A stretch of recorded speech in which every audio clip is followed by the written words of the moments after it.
আসসালামু আলাইকুম। আশা করি সবাই ভালো আছেন। আলহামদুলিল্লাহ আমরা সবাই ভালো আছি। কেবা সাফান ঘুম পড়ে গেছিল, প্রায় উঠছে, মানে হঠাৎই কথা শব্দ পেয়ে উঠে গেছে।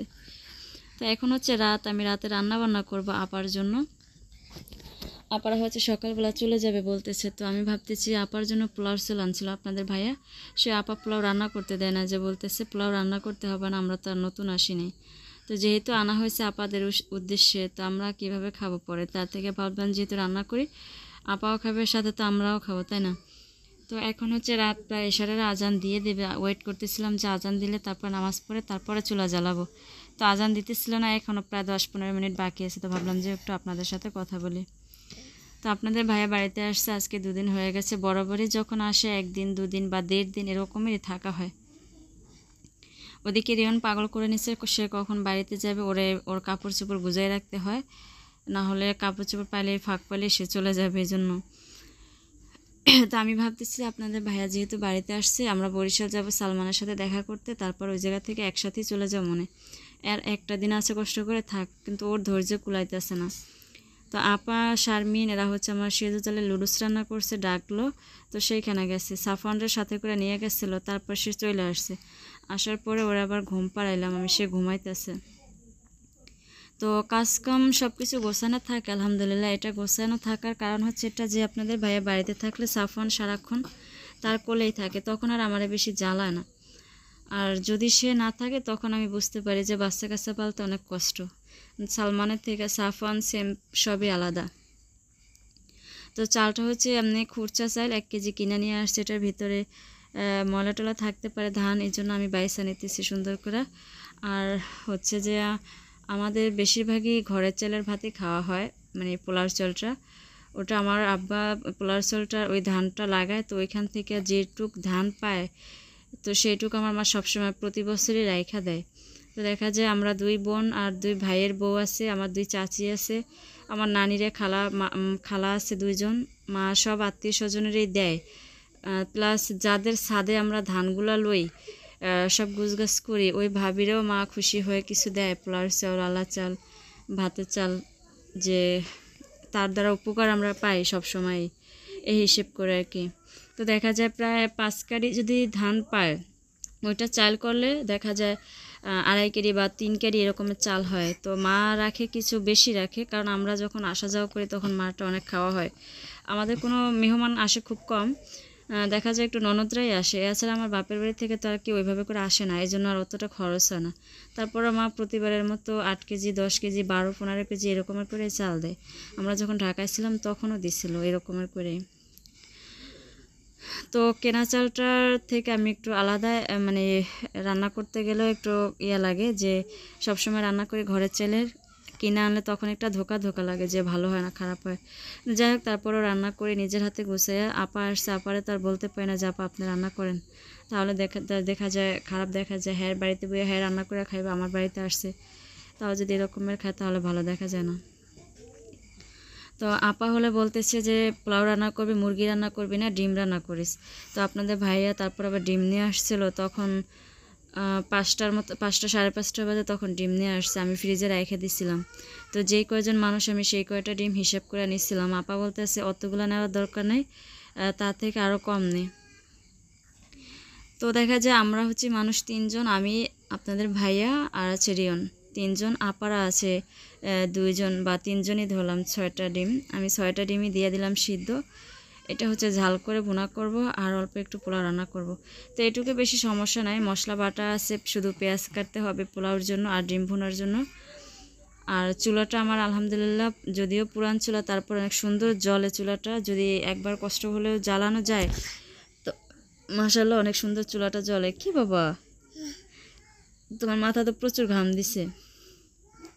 তো আপনারা অনেকেই দেখা যায় প্রতিদিন বলা হয় না, আমি রমজান মাস আজকে আলহামদুলিল্লাহ দেখতে দেখতে 12-13 রোজা কিন্তু হয়ে গেছে আল্লাহর রহমতে, আমরা সবাই সুস্থ সুন্দরভাবে পার করছি। আপনারা কে কী রকমের পার করছেন তা তো জানি না, তবে আমরা আলহামদুলিল্লাহ ভালো আছি। আর সবার জন্যই দোয়া করি আল্লাহ যেন রমজান মাসের উসিলায়, এই রহমতের এই বরকতময় মাসের উসিলায় সবারই বিপদ আপদ বালা মুসিবত দূর করে দেয়, সবারই যেন আল্লাহ সহি সালামত 5 ওয়াক্ত নামাজের সাথে রোজা কয়টা রাখার তৌফিক দেয়। কি আব্বা, বসো। তো আমি এখন যে ভিডিওগুলো দেখাইতেছি আপনাদের, সেগুলো আরও কম হলেও 3 থেকে 4 মাস আগের ভিডিও করা। দুঃখিত, আমি সাফওয়ান হচ্ছে জ্বালাইতেছিল, এই জন্য ওরা সুন্দরভাবে আগে ঘুম পাড়ায় নিলাম, তারপরে ভাবলাম এখন কথা বলি। তো 3 থেকে 4 মাস আগের ভিডিও এখন আপনাদের সাথে মানে শেয়ার করতেছি আমি। সেটার কারণ হচ্ছে, এটা জানেন তো, মাঝখান দিয়ে আমার অনেক বড় একটা ঝড়ঝাপটা গেল, আর সেই উদ্দেশ্যেই কিন্তু এরা ভাই বোনরা মিলে আসছে বাড়িতে, যে দেখি কোনো একটা সমাধান করতে পারি কিনা। হ্যাঁ, তো যাই হোক, আলহামদুলিল্লাহ, যে কোনো ভালো হোক বা খারাপ, যা কিছু আল্লাহ মালিক করে আমাদের মঙ্গলের জন্যই করে। ধৈর্য ধরতে হবে। প্রথমে ধৈর্য হারাইয়ে ফেলাইছিলাম, এখন যাই হোক আল্লাহর উপরে ভরসা রাখলাম, আল্লাহ মালিক যা করে। তো এদিকে হচ্ছে গিয়ে সকাল সকাল ঘুম থেকে উঠে আপারা রাতে খাওয়া দাওয়া করছিলাম আমরা, অনেক রাত হয়েছে। সাফওয়ান এর ভিতরে 2-3 বার উঠছে, তো ওরে খাওয়াই আবার ঘুমায়, আবার খাওয়াই আবার ঘুমায়, এভাবে করে করে রাত প্রায় 11টার উপরে বাজে। তো হঠাৎ করে খাওয়া দাওয়া করে চোখে দেখে এত পরিমাণে ঘুম আসছে যে আমার ঘুমটা আগে দরকার। আর এমনিতে ক্লান্ত ছিলাম, কারণ মানুষ বেশি থাকলে একটু কাজও বেশি থাকে, রান্না বান্না থেকে শুরু করে সব কিছু। হয়তো যেটুক ফাঁক পাই সেটুকুই আপনাদের সাথে শেয়ার করি, এর বেশি আর পারি না। কারণ দেখা যায় মানুষ বেশি, কাজ বেশি, তারপর এটা এক্সট্রা আলাদা একটা কাজ। তো সময় মতো মানে দেখা যায় ঘরের কাজটা এই সময়টা করা দরকার, আপনাদের সাথে শেয়ার করতে গেলে আর একটু বেশি লেট হয়ে যাবে। তো এটা ভাইবে ভাইবে আর করা হয় না ওইভাবে করে। হ্যাঁ, তো যাই হোক, তারপরে যেটুক পারি সেটুক আপনাদের সাথে থাকার চেষ্টা করি আমি। সাফওয়ান সকাল সকাল ওর আন্টির সাথে খেলতেছে। ইনি হচ্ছেন তার বোনের মেয়ে, মানে আমাগো সাফওয়ান হচ্ছে তার মামা। মামা আর ভাগ্নি খেলতেছে, আলহামদুলিল্লাহ এই বয়সে মামা হয়ে গেছে। আর আমি কিন্তু নানি, সালমানের আব্বু কিন্তু নানা, আলহামদুলিল্লাহ। তো মেয়ে কিন্তু আলহামদুলিল্লাহ অনেক ভদ্র বা ঠান্ডা একদমই। সাফওয়ান অনেক দুষ্টামি করে ওর সাথে, ওরা মারে, বা ও বাচ্চা মানুষ, ছেলে আর মেয়ে যেটুক তফাৎ থাকা দরকার সেটুক কিন্তু আসলেই আছে। হ্যাঁ, ছেলে মানুষ এসব অনেক ইয়ে করে, ওর হাতে যেটাই দেয় সেটাই নিয়ে যায়। এদিকে আপা রেডি হয়ে গেছে, আর শারমিনও রেডি হইতেছে। আপনাদের ভাইয়া দাঁড়াইছিল সামনে, সে হচ্ছে গিয়ে তার নাতনি আর ছেলের কাহিনী দেখতেছে যে কি করতেছে ওরা। হ্যাঁ, তো ওরা সমবয়সী, নাতনিটা হচ্ছে আমাদের বড়, ওর মনে হয় 1.5-2 বছর হয়েছে সম্ভবত, আমি সে জানি না। তো মেহমান যখন আসে তখন ভালো লাগে আলহামদুলিল্লাহ, যখন চলে যায় তখন খুব খারাপ লাগে। রিয়ন যাওয়ার জন্য পাগলামি করতেছে, আমি এখন যাই, আপাতত যাইতে আছে, আপার সাথে আমি বেরোই। তো খুব রাগ করেছে ওর সাথে, তো যাইতে মন চায় তাহলে যা, তোর আর বাধা দিন না, যা। হ্যাঁ, তো এগুলো বলার পরে এখন একটু মন খারাপ করে দাঁড়াইছিল, তারপর আবার নিজে নিজের থেকে আসতেছে, আবার আপা আপা করে ডাকতেছে, ভালো লাগে। তো শারমিন হচ্ছে রেডি হয়ে গেছে, এখন বের হবে। তো ভাবলাম যে একটু আগাই দিয়ে আসি, তারপরে ঘরে অনেক কাজ আছে, সে কাজগুলো সাইরা ফেলা মনে। মেয়ে হচ্ছে আমাদের মাশাআল্লাহ দিলে মায়ের মতো, ভালো লাগে আসলে। দেখা যায় যেমন লম্বা তেমন সুন্দর মাশাআল্লাহ। তারপরে আরেকটু মোটা ছিল, কিন্তু এখন মেয়ে হয়েছে, মেয়েটা জ্বালাইতো বড় করতে, মায়েদের যে কষ্ট, সেই কষ্টে আর কি একটু হালকা শুকায় গেছে। যাই হোক, ওটা আবার ঠিক হয়ে যাবে ইনশাল্লাহ। আর আমাদের মেয়ের মানে মেয়ের জামাই, সে হচ্ছে গিয়ে সৌদি থাকে, বাংলাদেশে সে থাকেন আর কি। সকাল সকাল চলে যাইতেছে, এখন মনে হয় যে 9:30 বা 9টা এরকমেরই বাজতে পারে। আপা সে রেডি হইতে আছে 7:30 থেকে, মানে রোদ ওঠার আগে তাড়াতাড়ি যাবে, যাওয়ার পর আবার ওইখানে যে কাজ কাম সারবে। তো আমার এই যে ছোটো জালের সাথে কথা বলতেছে, সালমানের আব্বু আবার টাকা দিয়ে দিল যে এ দিয়ে নাতনিরে কিছু পথে বসে খাওয়াই নিও, যেটা খাইতেছে সেইটা দিয়ে ওরা আর কি। তো যাই হোক, আপনাদের সাথে যেটুকু পারছি আপনাদের মানে সাথে থাকারই চেষ্টা করলাম। যদি ভালো লাগে তাহলে অবশ্যই লাইক করবেন, সবাই কমেন্ট করে জানাবেন। আর আপনারা এই 2 দিন ধরে ভিডিও যেই কমেন্টগুলো করেন সবার আলহামদুলিল্লাহ। তো সবার কমেন্টের উত্তর হচ্ছে আলহামদুলিল্লাহ, আর আমার পক্ষ থেকে কমেন্টের রিপ্লাই হচ্ছে আপনাদের সবার জন্য অনেক অনেক দোয়া রইল আর কি। তো ভাগ্নিরা চলে যাবে, খুব খারাপ লাগতেছিল। ওদিকে আমার শাশুড়ি তো সে বাড়িতেই নাই, রিয়ন এই যে ব্যাগ নিয়ে আগায় দিতেছে, আন্টি আন্টি করতেছে। আসলে মানুষের মুখের বুলিটাই হচ্ছে অন্যরকমের। সে আসতেছে, আসার পর থেকে 2 দিন ধরে যেভাবে আমার ডাকে সেভাবেই আমার ননদরে ডাকে। ও হচ্ছে আমারও ডাকে আফু, হ্যাঁ একদম শর্টকাট আমাদের এটা আঞ্চলিক ভাষা। শারমিন আপু, শারমিন আপু। আমার বড় বোনের নাম হচ্ছে পারভিন। তো সে পারভিন আপু করে ডাকার ইচ্ছে মানে অভ্যাস। আমার বড় ননদের নামও হচ্ছে পারভিন আপা। তো সে তারও এভাবেই ডাকতেছে, আফু এটা দেন, পারভিন আপু এটা দেন, হ্যাঁ এভাবে করে ডাকে। তো প্রথমত কিছু বলে না, তারপর আমার ননদ শুনতেছে, বলতেছে যে আমি যে বেআইন এয়া ভুলে গেছে ভাই। যেরকম নিজের বোনেরা ডাকে ওইভাবেই ডাকে, শুনতে আসলে অনেক ভালো লাগে। হ্যাঁ কিন্তু তো ছোটো মানুষ হতে বোঝে না, বেআই বেআইন এগুলো আর কি অতটা বোঝে না। কিন্তু দোয়া করবেন সবাই, আপা যেন সহি সালামতে সুন্দরভাবে যাইতে পারে। আপনাদের ভাইয়া হয়তো আজকে না গেলেও কালকে চলে যাবে।